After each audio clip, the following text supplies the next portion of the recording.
Bismillahirrahmanirrahim. Assalamualaikum warahmatullahi wabarakatuh.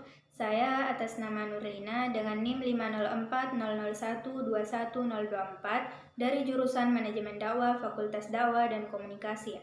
Baik, saya membuat video ini untuk memenuhi tugas MIT dari mata kuliah Manajemen Kinerja Islam, di mana saya akan memaparkan hasil resume dari 7 materi yang telah kami bahas dalam pertemuan-pertemuan sebelumnya.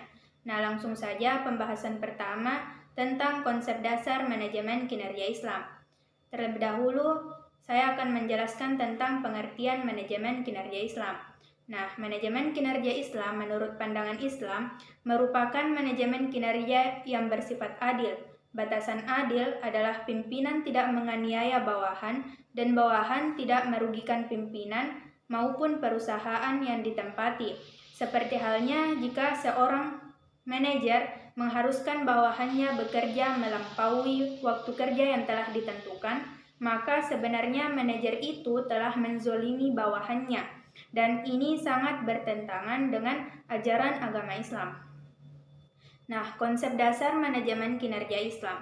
Yang dimaksud dengan konsep dasar manajemen kinerja Islam adalah konsep dasar yang menjadi landasan filosofi penyusunan konsep manajemen kinerja Islam.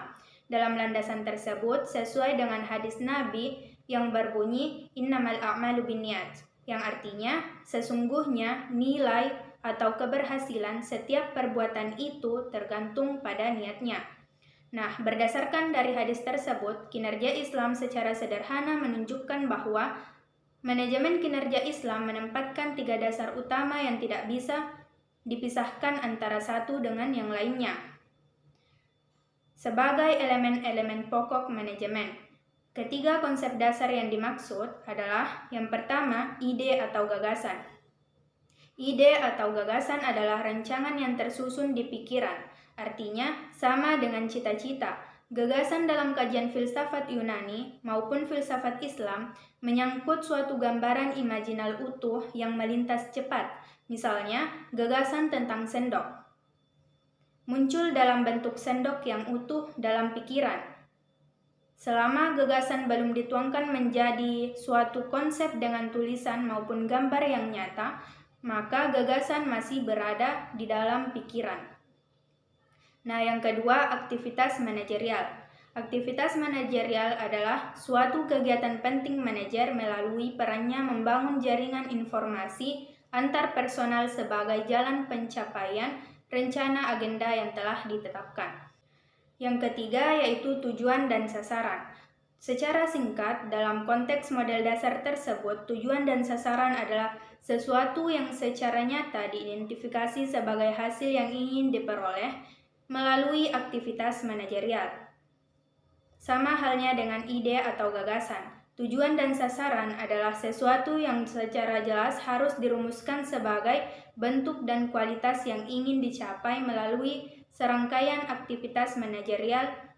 Ia tidak berupa barang dan jasa atau kondisi tertentu yang diinginkan dengan wujud nilai hasil yang diridhai Allah Subhanahu wa Ta'ala.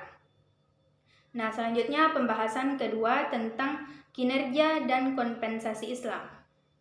Pengertian kinerja. Kinerja adalah seluruh hasil yang diproduksi pada fungsi pekerjaan atau aktivitas khusus selama periode khusus. Sementara itu, kinerja menurut Islam merupakan bentuk atau cara individu dalam mengaktualisasikan diri. Kinerja merupakan bentuk nyata dari nilai, kepercayaan, dan pemahaman yang dianut, serta dilandasi prinsip-prinsip moral yang kuat dan dapat menjadi motivasi atau melahirkan karya yang bermutu. Pengertian kompensasi. Kompensasi adalah imbalan finansial dan non-finansial yang diterima tenaga kerja sebagai hasil hubungan ketenagakerjaan antara pemberi pekerja dan tenaga kerja. Imbalan finansial banyak jenisnya, misalnya gaji, upah, bonus, komisi, dan tunjangan-tunjangan perjalanan dinas. Kompensasi non-finansial antara lain perumahan, jaminan sosial, asuransi kecelakaan, asuransi kematian, dan asuransi pensiun.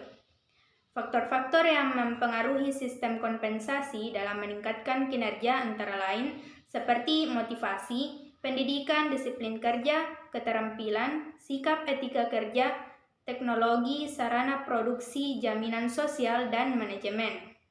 Hubungan antara kinerja dan kompensasi adalah pemberian kompensasi sangat penting bagi karyawan.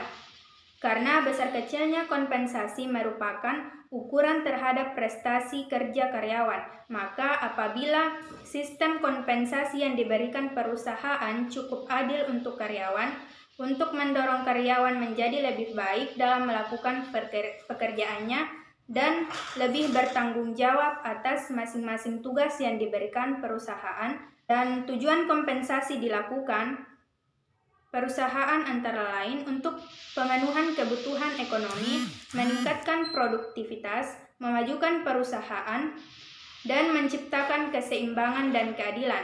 Oleh karena itu, kompensasi merupakan salah satu faktor yang penting bagi karyawan untuk dapat bekerja lebih produktif dan berkualitas. Nah, selanjutnya pembahasan yang ketiga yaitu tentang strategi organisasi dan evaluasi kinerja Islam. Strategi merupakan suatu kegiatan komprehensif yang menentukan petunjuk dan pengarahan yang kritis terhadap pengalokasian sumber daya untuk pencapaian sasaran jangka panjang organisasi. Dalam prakteknya, pilihan strategi merupakan sesuatu yang kompleks dan tugas yang berisiko. Beberapa strategi organisasi diharapkan dapat menghadapi lingkungan yang kompetitif. Di sini, manajer merencanakan buaran kekuatan dan kelemahan organisasi dengan kesepakatan dan ancaman di lingkungannya. Evaluasi merupakan suatu proses untuk menyediakan informasi tentang sejauh mana suatu kegiatan tertentu telah dicapai, bagaimana perbedaan pencapaian itu dengan suatu standar tertentu untuk mengetahui apakah ada selisih di antara keduanya, serta bagaimana tindak lanjut atas perbedaan itu. Jadi, tampak jelas bahwa untuk melakukan evaluasi dibutuhkan tolak ukur tertentu sebagai acuan, seperti misalnya yang terdapat dalam suatu program kerja. Program kinerja ini pada gilirannya akan dilaksanakan dan dievaluasi. Penilaian kinerja merupakan proses di mana organisasi berupaya memperoleh informasi yang seakurat mungkin tentang kinerja para anggotanya.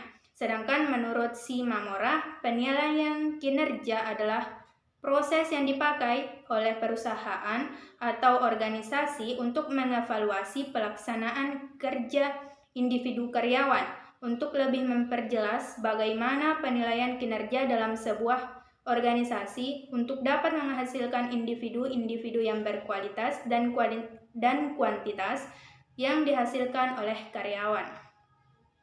Nah, selanjutnya pembahasan yang keempat yaitu tentang hambatan dalam evaluasi kinerja Islam. Nah, terdapat banyak hambatan-hambatan dalam penilaian kerja.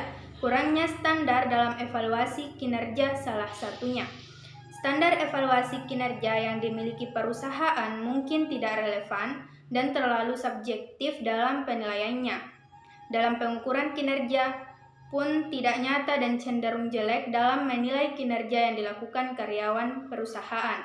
Permasalahan ini bisa berdampak kepada komunikasi antar manajer dengan karyawan semakin buruk dan gap antara kedua pihak tersebut akan semakin renggang dan buruk untuk menerapkan data yang tersedia di penilaian kinerja yang sudah diberikan. Sebenarnya penilaian kinerja memudahkan perusahaan atau organisasi mengidentifikasi orang-orang yang akan diimbali karena kinerjanya yang bagus dan unggul, dan orang-orang yang tidak. Meskipun demikian, penilaian kinerja dapat mendatangkan hasil yang keliru ketika penilai atau standar penilai tidak jelas. Nah, cara mengatasi hambatan-hambatan dalam evaluasi kinerja Islam adalah dengan tugas-tugas yang dinilai dalam penilaian kinerja harus sesuai relevansi dan dengan tugas-tugas yang diharuskan dikerjakan oleh pekerja. Penilaian kinerja harus memiliki kepekaan, sensitivitas dalam membedakan pekerjaan yang efektif dengan yang tidak efektif. Penilaian kinerja harus reliabilitas, konsisten hasilnya jika dilakukan berulang-ulang dalam menilai seorang pekerja. Hasil penilaian kinerja dapat dipakai atau terpakai, berhubungan dengan pelaksanaan pekerjaan oleh para pekerja bersifat ekspektabel. Penilaian kinerja harus praktis, didesain dalam bentuk yang mudah melaksanakannya, mengupayakan ketelitian, berfokus pada perilaku dan hasil, bukan pada sikap, bersikap jujur dan adil, serta bersikap rasional dan jangan emosional. Nah, selanjutnya pembahasan yang kelima yaitu tentang prinsip dasar evaluasi kinerja Islam. Di dalam dunia kerja ada banyak faktor yang bisa mempengaruhi kinerja karyawan dalam menjalankan tanggung jawabnya. Faktor-faktor yang mempengaruhi kinerja karyawan ada yang berasal dari internal dan eksternal perusahaan maupun dari diri karyawan itu sendiri. Jika kinerja karyawan baik, maka target dan sasaran yang ingin dicapai dalam sebuah perusahaan akan lebih mudah tercapai. Demikian sebaliknya, jika kinerja karyawan buruk, maka target dan sasaran yang ingin dicapai dalam sebuah perusahaan akan sulit tercapai. Dilansir melalui slack.com, tujuan dari penilaian kinerja karyawan adalah sebagai berikut. Yang pertama yaitu sebagai acuan untuk menentukan kompensasi, struktur upah, kenaikan gaji, promosi, dan lain sebagainya. Yang kedua, untuk mengidentifikasi kekuatan dan kelemahan karyawan, sehingga manajemen dapat menentukan karyawan yang tepat pada posisi pekerjaan yang tepat. Nah, yang ketiga, untuk menilai potensi yang ada dalam diri karyawan sehingga dapat merencanakan perkembangan karir secara lebih lanjut bagi karyawan yang bersangkutan. Yang keempat, agar dapat memberikan feedback atau umpan balik kepada karyawan tentang kinerjanya terhadap pekerjaannya. Dan yang kelima yaitu sebagai suatu dasar untuk mempengaruhi kebiasaan karyawan untuk meninjau dan menyelenggarakan program pelatihan, promosi, atau program-program lainnya. Nah, selanjutnya pembahasan yang keenam mengenai model-model pengukuran kinerja Islam. Pengukuran kinerja Islam adalah proses penilaian kemajuan pekerjaan terhadap tujuan dan sasaran yang telah ditentukan sebelumnya. Tujuan umum pengukuran kinerja adalah mendorong para pegawai agar bisa memenuhi target perusahaan dan mengikuti standar perilaku yang telah diputuskan sebelumnya. Nah, model-model pengukuran kinerja Islam menurut Kaplan dan Norton Balance Scorecard terdiri dari dua kata, yaitu balance. Dimaksudkan untuk menunjukkan bahwa kinerja personal atau karyawan diukur secara seimbang dan dipandang dari dua aspek, yaitu keuangan dan non-keuangan, jangka pendek dan jangka panjang, dan dari internal maupun eksternal. Selanjutnya scorecard, yaitu kartu yang digunakan untuk mencatat skor hasil kinerja seseorang yang nantinya digunakan untuk membandingkan dengan hasil kinerja yang sesungguhnya. Hasil penelitian Alimuddin tahun 2011 yang menemukan 4 elemen-elemen penilaian kinerja yang sesuai dengan perspektif Islam, yaitu yang pertama, kinerja material yang menjadi indikator penilaian. Dalam elemen ini, hasil adalah keuntungan atau laba yang cukup untuk memenuhi kebutuhan rumah tangga yang diperoleh dengan cara jujur, tidak merugikan orang lain, dan digunakan untuk investasi demi keberlangsungan hidup perusahaan. Yang kedua, kinerja mental yang menjadi indikator penilaian dalam elemen ini, yaitu dalam melakukan sebuah pekerjaan hendaknya dilakukan dengan tekun dan perasaan bahagia, menikmati hasil yang diperoleh, dan menumbuhkan kepercayaan di antara sesama. Yang ketiga, kinerja spiritual yang menjadi indikator penilaian dalam elemen ini, yaitu lebih mendekatkan diri kepada Allah Subhanahu wa taala, menganggap bekerja sebagai sarana ibadah kepada Allah Subhanahu wa taala, selalu merasa bersyukur dengan hasil yang diperoleh dan tetap taat dan konsisten dengan aturan serta hukum-hukum Allah. Dan yang keempat, yaitu kinerja persaudaraan. Yang menjadi indikator penilaian dalam elemen ini yaitu terciptanya hubungan sosial yang harmonis baik dalam lingkungan perusahaan maupun lingkungan masyarakat sekitar, dengan memberikan pekerjaan kepada orang-orang miskin, berbagi dengan masyarakat sekitar, memenuhi kebutuhan masyarakat dengan produk dan jasa yang halal dan memiliki kualitas tinggi dengan harga terjangkau. Nah, selanjutnya pembahasan yang terakhir yaitu standar kinerja Islam. Standar kinerja menurut Wibowo merupakan pernyataan tentang situasi yang terjadi ketika sebuah pekerjaan yang dilakukan secara efektif. Standar kinerja berkaitan dengan gambaran kegiatan yang dilakukan karyawan untuk menyelesaikan pekerjaan sesuai tujuan perusahaan. Standar kinerja diperlukan untuk membimbing perilaku karyawan agar dapat melaksanakan standar yang telah dibuat. Tujuan yang sudah ditetapkan pemimpin disampaikan dengan bukti tertulis kepada karyawan, disertai dengan langkah-langkah yang harus dilakukan.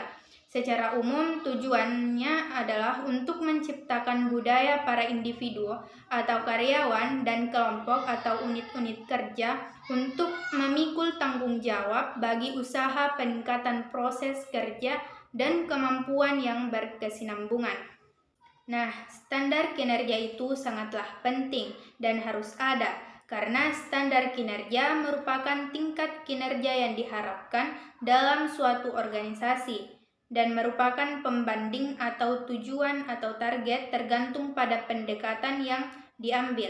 Standar kinerja yang baik itu harus realistis, dapat diukur, mudah dipahami dengan jelas sehingga bermanfaat baik bagi organisasi maupun bagi karyawan. Standar kinerja harus ditetapkan terlebih dahulu sebelum memulai pekerjaan. Nah, itulah hasil resume dari saya. Sekian, wassalamualaikum warahmatullahi wabarakatuh.